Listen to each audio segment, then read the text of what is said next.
Hej alle sammen, og velkommen til endnu en episode inden fra Monkeycraft. Og i min sidste episode, der minede jeg, og der tror jeg ikke min lyd... Nej, ikke i sidste episode. Bare glem det. Bare glem det. Men jeg har i hvert fald bygget det her hus i mellemtiden. Den her portal, eller det her nye biome her. Mega Hill, eller Extreme Hills.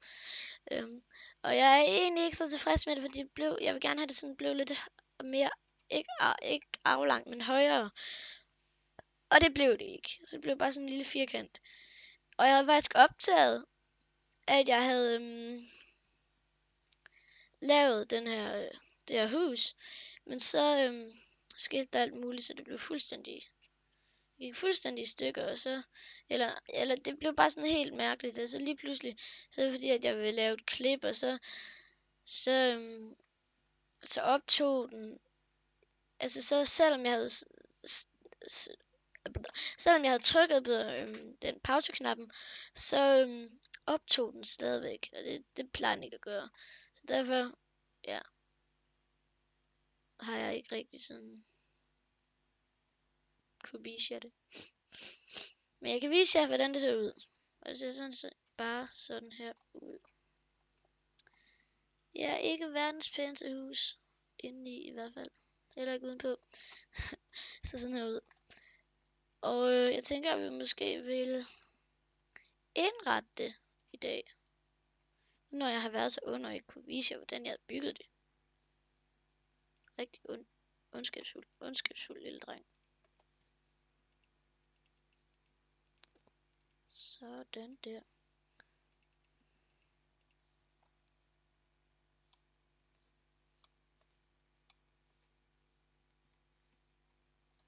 Så skal jeg ødelægge den der. Okay, det sker der. Så bliver det bare sådan lidt. Bliver ikke helt symmetrisk indeni. Det bliver bare sådan her.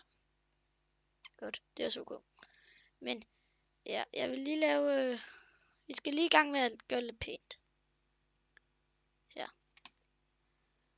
Og det har været rigtig lang tid siden, at jeg rent faktisk sådan har uploadet noget overhovedet. Fordi, eller det har været rigtig lang tid siden, jeg overhovedet har optaget noget. Og det er jeg rigtig ked af, men det må være sådan, det er. Og jeg har faktisk også en helt vildt god forklaring, synes jeg selv, på, at jeg ikke har optaget noget, men det er fordi, at jeg har været hjemme hos min farmor. Og min farmor, hun bor i et langt væk fra, hvor jeg bor. Jeg gider ikke sige, hvor hun bor, for det gider hun nok ikke have. Ikke fordi hun ser mine videoer. Men det gider hun nok ikke have. Og derfor. Hun bor bare langt væk. Ja. Yeah. Så. Det er altså lige derfor, jeg ikke har lagt noget op. Det må jeg meget undskylde. Nu har jeg lagt noget op, så jeg har bare været glad. Man skal altid være glad. Man skal aldrig være ked af det. Det er ikke så godt. Man må selvfølgelig gerne, men altså. Det er ikke sådan en fed ting. Jeg kan ikke lide, når folk er ked af det i hvert fald.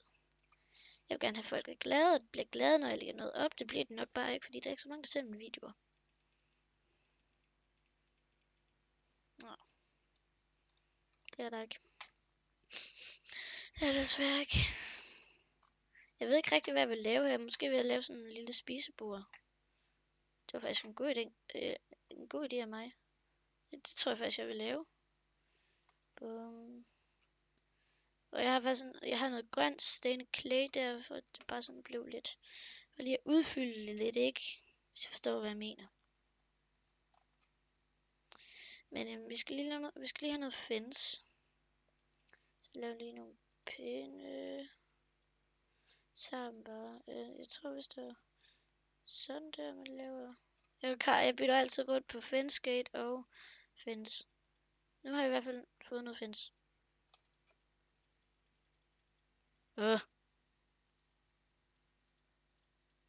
Hvad sker der her? Bum, smider bare lige hurtigt det der ud. Så, bum. Og så skal vi lige have en pressure plate. Hvis vi lige kan få det, hvis vi lige kan få lov til at få det. Vi skal lige have noget træ. tager bare sådan lidt der. Og gider vi ikke have det der sukkertøj der? Ja, det er det.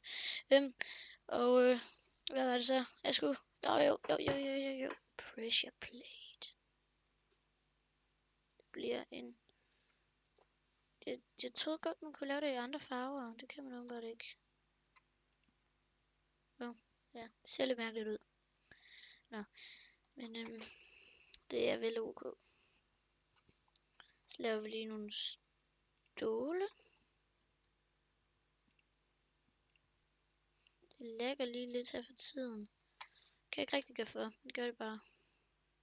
Det ser måske lidt mærkeligt ud sådan der. Måske skulle jeg gøre det. Sådan. Her. Jeg tror egentlig gerne, jeg vil lave det ens på hver sin side. Så er der sådan en lille gang, man kan gå hen af her. Altså. Nej, jeg ved hvad, der skal være sådan en trappe ned. Sådan en vendeltrappe. Jeg ved hvad, jeg laver en kiste nu. Jeg kan ikke klare, der ligger alle de der ting på gulvet.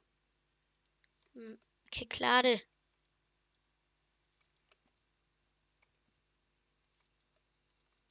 Så, kiste.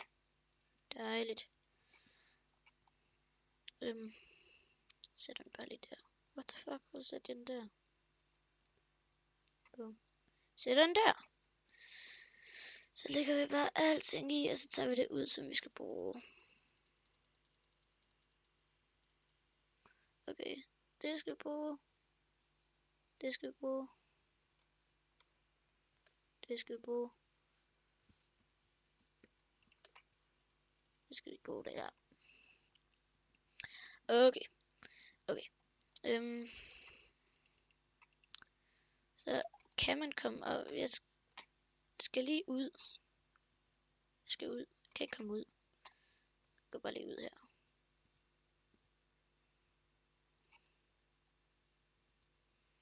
Er der plads til at grave op? Der er plads til at grave op. Det skal vi altså lige op og finde ud af. Fordi der skal være plads til at grave op. Det skal der. Ellers skal vi ikke bygge vores hus.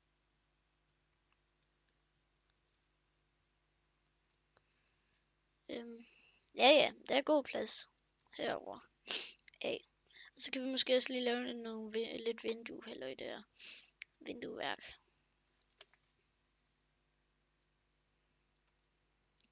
Så kan vi komme op.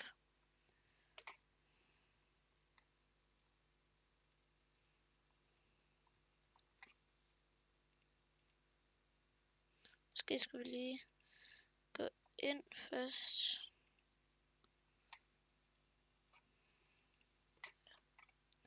Så er det bare sådan der midlertidigt.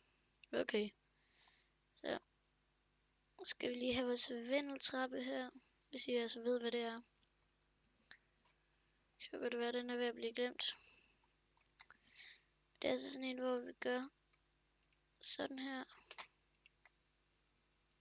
Så skal vi lige have vores slabs. Der, og så skal man bare gøre sådan her. Skal vi lige lave det lidt pænt her. Boom. Sådan. Og jeg ved ikke, om jeg har sagt det i det her afsnit. Men jeg sagde det i hvert fald i mit forrige afsnit, som ikke bliver lagt op, fordi det blev fuldstændig fucked. Og jeg siger det i hvert fald nu. Jeg har, hvis I har lagt mærke til, at jeg har en sindssygt masse levels. Det vil sige, at jeg bare har gået rundt hver eneste nat. Bare flækket monster ind, så jeg fik en masse levels. Så jeg kunne enchante en masse bøger, og dem har jeg så givet til min ven Benjamin, fordi jeg gad gå rundt med dem. Så har han lige fået nogle bøger, som faktisk er ret gode. Jeg kunne godt selv bruge dem. Bare fordi nu har jeg lige løbet igennem nether, og det var en gas derinde, og jeg kan ikke rigtig finde ud af at dræbe sådan nogle gas der, fordi de er faktisk ret uhyggelige. De hele tiden går rundt og græder. Nej, jeg synes ikke, de er så uhyggelige. Jeg synes bare, at de er rigtig nederne kæmpe ud. Fordi jeg kan ikke finde ud af at slå de der kugler der, de skyder tilbage. Jeg kan simpelthen ikke finde ud af det. Så derfor kan ja.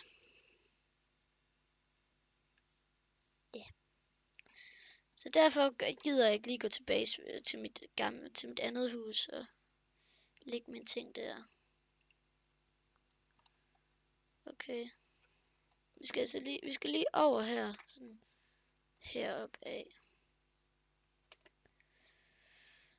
Vi skal være ret langt op. Jeg vil gerne have, at vi kommer OK langt op. Fordi det ser nice ud.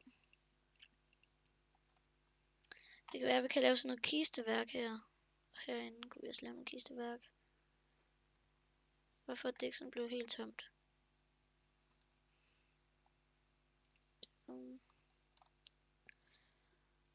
Da. Ja, det går lidt langsomt med den her vindeltrappe. Jeg håber, I godt kan lide min video faktisk.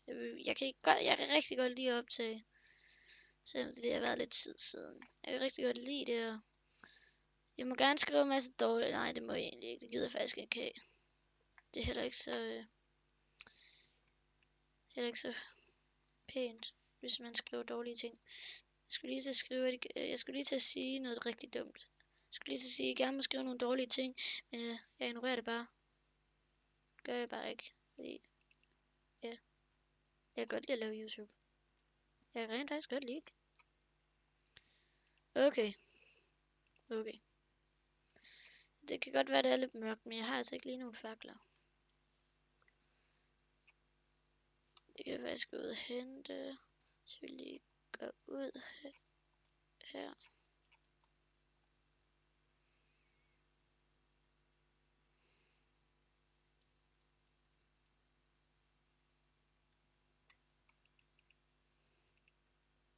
Boom. Og så skal vi lige have vores jord. Ja, vi tager bare lige det her glas. Så tager vi lige noget. Så laver vi lige nogle fakler. Godt.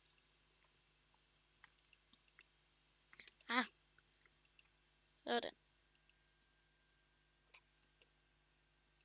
Boom. Kan vi lige få fat i den? Det kunne vi. Tydeligt. Sådan.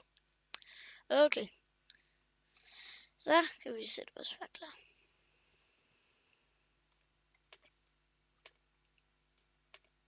Godt.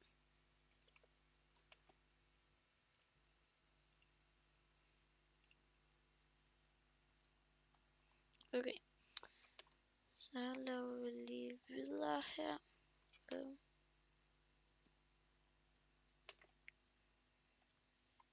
Okay. Så laver vi bare vores nye etage heroppe. Det er også fint.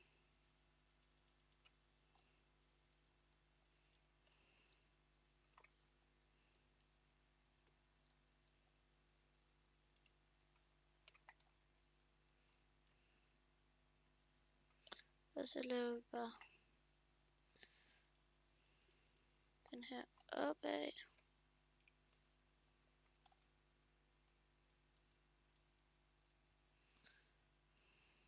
Sådan. Så går det lidt bedre. Og så skal vi bare lave den her lidt større.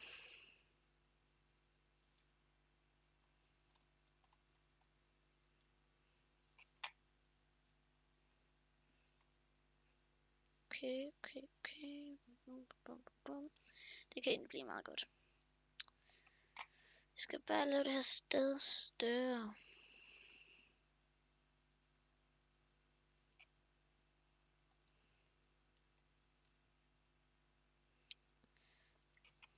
Ja, jeg skal have min spade, fordi jeg er en spade. Ja, det var ikke så sjovt, men jeg prøvede da at lave lidt sjov. Ja, prøvede jeg da. Jeg kan lige lave en pæl her. Og en pæl. Her. I må gerne skrive i kommentaren, hvad I synes om mit hus. Jeg ved, der er nogen, der ser mine videoer. De gider bare ikke skrive noget. Der er nogen, der skriver noget. Jeg kan godt lide dem, der skriver noget. Jeg kan også godt lide dem, der ikke skriver noget. Men jeg vil være rigtig glad, hvis I skriver noget. Sådan jeg sådan kunne finde ud af, hvad I synes om mine ting. Så kan jeg lave det om.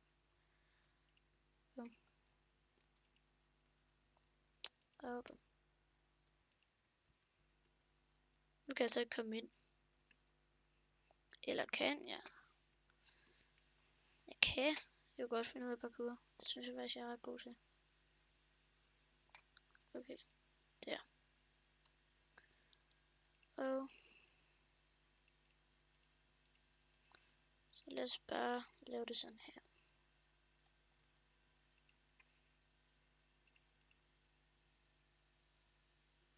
Der skal der faktisk ikke være nogen. Jo, det må der egentlig gøre. Og så der.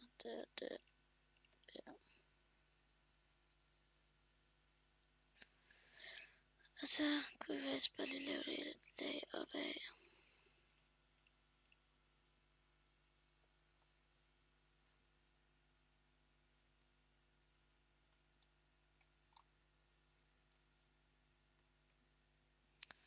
Nej, det er egentlig ikke særlig pænt. Måske skulle vi lave en skorsten. Det synes jeg egentlig godt kunne være nice.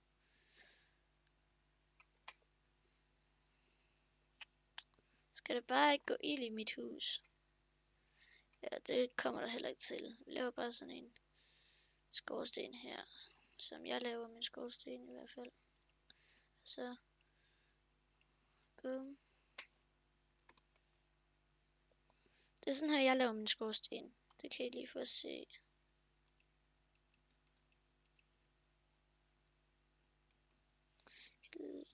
Jeg kan faktisk bare smide den der. Og så går vi herop.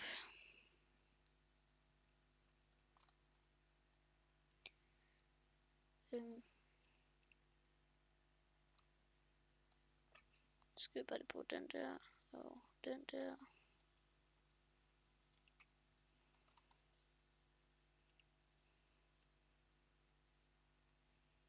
Så skal vi bare lige have noget. Ja, edderkoppespind.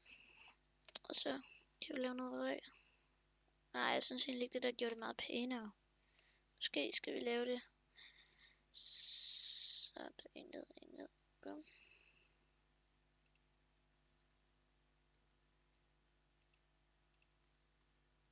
Hvorfor satte jeg også lige en blok der? Nå, det er derfor, jeg satte en blok der. Bum. Så kan vi måske bare lave det. Så jeg har noget af dem der. Den der. Nej, nu bliver det net.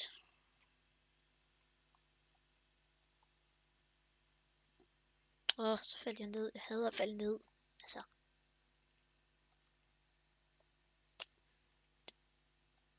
Flot. Rigtig flot placeret. Også rigtig flot placeret. Måske skulle vi bare lave sådan der. Så kan vi faktisk. Nej. Det ser ikke særlig pænt ud.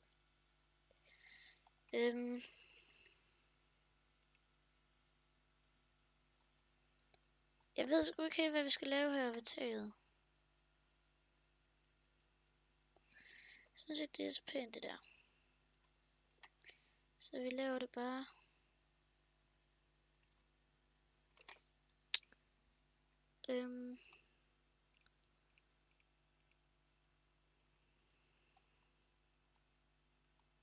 Måske kunne vi lave det.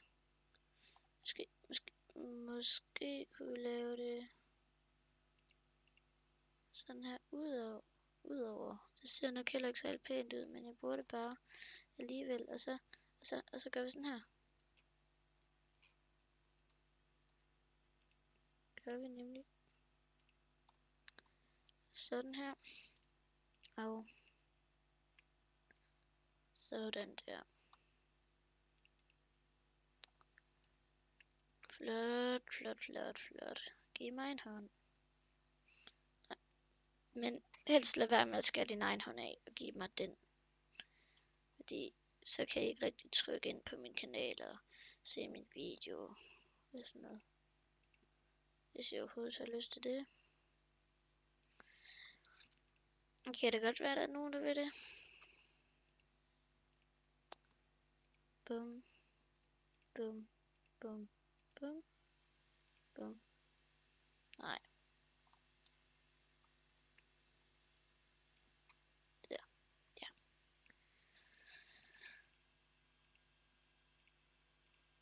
Sådan. Straks bedre, straks bedre. Skal vi bare lige indenfor igen.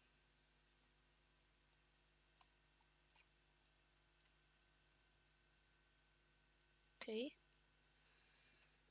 Øhm.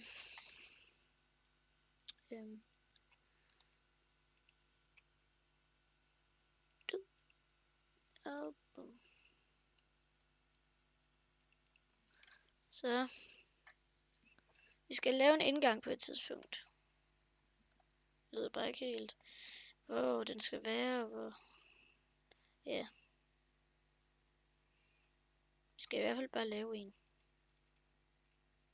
Det er vigtigt at have en indgang, så man kan komme ind i huset.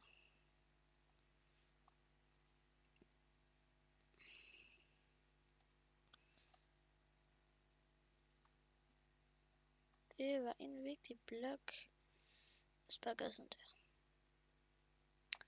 Okay.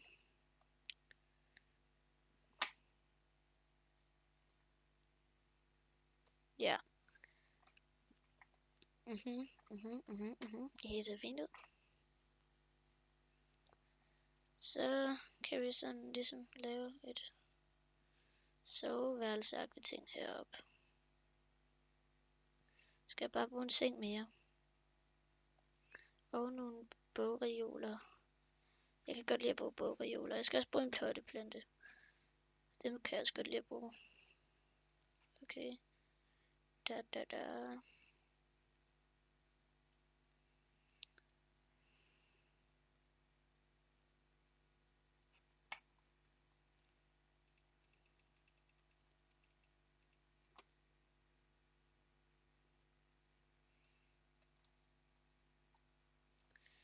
Det var sådan, jeg havde tænkt mig at lave det.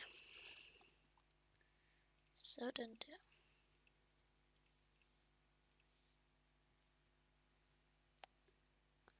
Jeg skulle lige selv finde ud af, hvad jeg havde tænkt med min lille hjerne. Den er jo ikke så stor.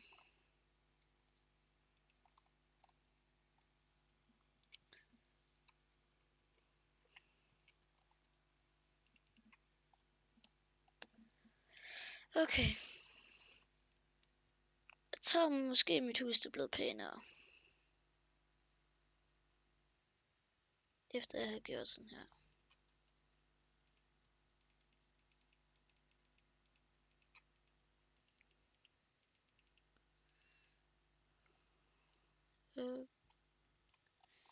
Okay, nu har vi ikke så meget træ, så vi kan bare lige hurtigt sådan der. Jo, okay, vi havde faktisk ret meget træ.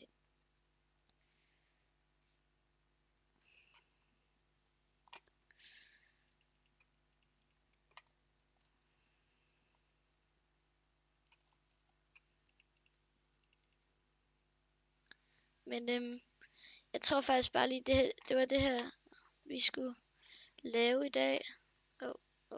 Vi er ikke helt færdige. Vi skal lige have lavet den her væg færdig. Og så vil jeg lave huset færdigt til næste gang. Og så vil jeg også sige mange tak, fordi I så med.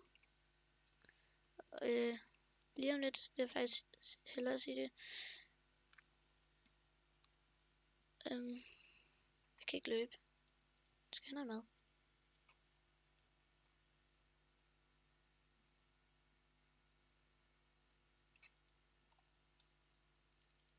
Dø, mand. Så. Vi skal op i træet. Sådan var jeg også. Sidste gang jeg skulle lave min auto, som så... Ja. Den kan jeg jo ikke vise jer. Fordi at... har jeg sagt rigtig mange gange. Okay. Det er egentlig meget fint. Det er egentlig ok. Ja, det er det vel. Så vil jeg sige sådan her. Tak fordi I så med alle sammen. Husk at smide et like, hvis I kunne lide videoen, og subscribe, hvis I har lyst. Hej hej.